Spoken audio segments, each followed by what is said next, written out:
อดสำลังอดสำลัง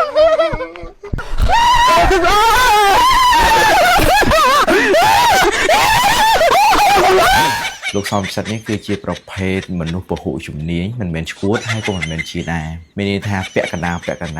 โนเป้ได้กอดชูปฏิกรรมกันทอมเมียกอดอาทัวชูดพ้องทัวชีพองมันเม้นจีเตปสาวเต้คือจีกาเตากาถาวิกาเราไปพูดกงกรูซาก็โดยชีแบบเพียบต่างสรงอันอ่อนเยี่ยมากเมียนสำนูมวยกีสูชมทาบ้องไม่มันกรมบ้องจูจะเทอร์วิดีโอแบบชูดหลับๆจังให้จีบเซนคือลูกซอนบิสัตแต่มาดองก็โดยชูดพ้องชีพ้องเหมือนดังเด้ខ្ញុំឃើញសំដួលនឹងដែលសួរខ្ញុំផ្ទាល់ខ្ញុំទៅទីបងផុតខ្ញុំទៅសារពីភាពក្លាហានតែពេលដែលខ្ញុំចង់ប្រាប់បងប្អូនក៏ដូចជាអ្នកទស្សនាទាំងអស់គ្នាថាលោកសំពិសិដ្ឋនេះគឺជាប្រភេទមនុស្សពហុជំនាញមិនមែនឈួតហើយក៏មិនមែនជាដែរមានន័យថាពាក់កណ្ដាលនៅពេលដែលគាត់ជួបផលិតកម្មកន្ធំមាសគាត់អាចធ្វើឈួតផងធ្វើជាផងមិនមែនជាទេពកោសល្យទេគឺជាការត្រូវការថវិកាដើម្បីផ្គត់ផ្គង់គ្រួសារក៏ដូចជាជីវភាពទាំងស្រុងតាមពិតទៅលោកសំពិសិដ្ឋនេះប្រវត្តិដើមគឺជាអ្នកសិល្បករមួយរូបដែលមានជំនាញនឹងថតកុនល្បីជាច្រើនមកបងប្អូនហើយគាត់តែធ្លាប់ស្គាល់គាត់ប៉ុន្តែដោយសារតែមួយរយៈហ្នឹងគឺគាត់ជាប់រវល់ក្នុងការកសាងខ្លួនឯងចឹងហើយពុំទាន់ឃើញថាមានផលិតកម្មល្បីណាក្រៅពីផលិតកម្មកន្ធំមាសដែលជ្រើសរើសលោកមកធ្វើជាតួសម្ដែងទេដូច្នេះក្នុងនាមខ្ញុំជាផលិតករមួយរូបខ្ញុំឃើញពីទេពកោសល្យបងប្អូនអរនេះឃើញគាត់អញ្ចឹងជាមនុស្សមានពហុជំនាញមែនទែនជាមួយខ្ញុំបង្ហាញបងប្អូនអរនេះគាត់ក៏ធ្លាប់ជាអតីត MC បដាល់ផងដែរនេះអត់មានទុកទេអត់ទុកទេមិនទុកទេមិនទុកបាទ MC បដាល់ក៏គាត់ធ្វើបានល្អហើយបើនិយាយអំពីទឹកដមសម្លេងក្នុងការច្រៀងវិញគឺលោកសំពិសិដ្ឋនេះមែនទែនទៅគឺជាមនុស្សប្រភេទមនុស្សមានស្មារតីល្អបាទហើយទឹកដមសម្លេងបទចម្រៀងសេចបិទថាមិនមែនជាអ្នកមានដងផ្នែកសិល្បៈក៏ពិតមែនផ្នែកសិល្បៈចម្រៀងក៏ពិតមែនប៉ុន្តែមនុស្សនេះអាចច្រៀងកម្របានបើទោះបីជាតារាចម្រៀងអាជីពគេលពលក៏ពិតមែនប៉ុន្តែមនុស្សបុគ្គលម្នាក់នេះអាចជំនួសបានបងប្អូនទាំងអស់គ្នាហើយជាប្រភេទមនុស្សមួយប្រភេទដែលអ្នកចិត្តខាងគេត្រូវការតែសាបទចម្រៀងរបស់គាត់ភាគច្រើនមនោសញ្ចេតនាគ្រាន់តែទឹកដមសម្លេងវាមិនចូលប៉ុណ្ណឹងខ្ញុំតែទៅគ្រប់បទចម្រៀងមួយរយៈនេះទេគាត់មិនស្នើឲ្យខ្ញុំនឹងធ្វើការ reaction ពីមុនរាល់បទចម្រៀងដែលគាត់ចេញមកគឺគាត់ស្នើសុំម្ចាស់ផលិតកម្មកន្ធំមាសដូចខ្ញុំនេះឯង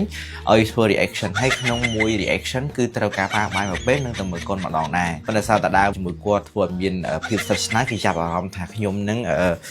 ចេះណាចេះអញ្ចឹងទៅក៏ខ្ញុំសម្រេចចិត្តថាមិនសូវជាដៃជាមួយគាត់ទេ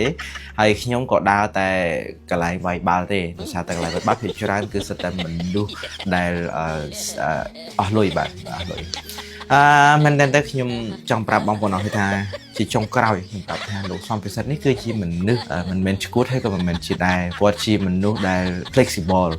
អង់គ្លេសហៅថាមនុស្សចេះបត់បែនមនុស្សប្រភេទនេះមិនងាយងាប់ទេបងប្អូននៅក្នុងโลกនេះមនុស្សដែលងាយងាប់បំផុតមានពីរប្រភេទទី1គឺជាប្រភេទមនុស្សល្អងាយនឹងចាញ់បោកហើយងាយនឹងត្រូវបានគេធ្វើបាបហើយប្រភេទមនុស្សទី2គឺជាប្រភេទមនុស្សល្ង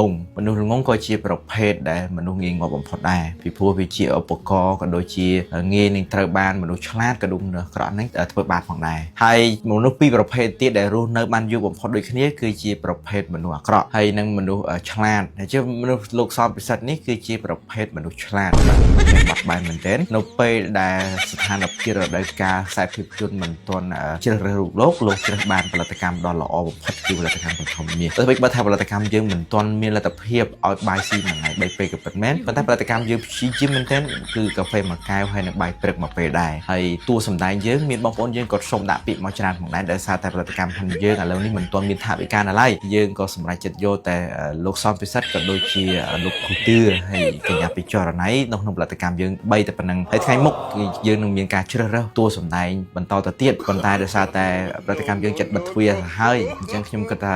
តែ3នាក់ហ្នឹងសិនគឺបានហើយពីព្រោះមួយថ្ងៃគឺទាទៅលុយទៅខ្ញុំហើយខ្ញុំនេះពិបាកក្នុងការធ្វើ ធ្វើចិត្តមែនទែនដោយសារខ្ញុំម្ដងម្ដងមកការខ្លាយអិនគេអត់ទាន់បើកលុយឲ្យហើយខ្ញុំពិបាកបើកលុយមែនទែនហើយជាពិសេសគ្រូទឿននេះមកមែនទែនតែគាត់អាចថតចប់ភ្លាមចាស់ចូលគាត់មកបណ្ដោយហើយខ្ញុំចង់និយាយថា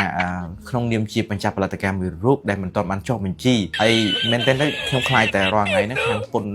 គេមករករឿងខ្ញុំទេដោយសារតែខ្ញុំអះអាងថាខ្ញុំជាម្ចាស់ផលិតកម្មបងប្អូនអរនេះម្ចាស់ផលិតកម្មនេះគឺម្ចាស់ផលិតកម្មសន្មតទេហើយយើងអត់មានទៅបើកអីធំដុំទេគឺទូតែមាន3នាក់ទេហើយបុគ្គលិកគឺមានតែ2នាក់ដូចគ្នាអញ្ចឹងហើយខ្ញុំចេះតែសន្មតលេងទៅសង្ឃឹមថាมันមានការជាប់ពន្ធ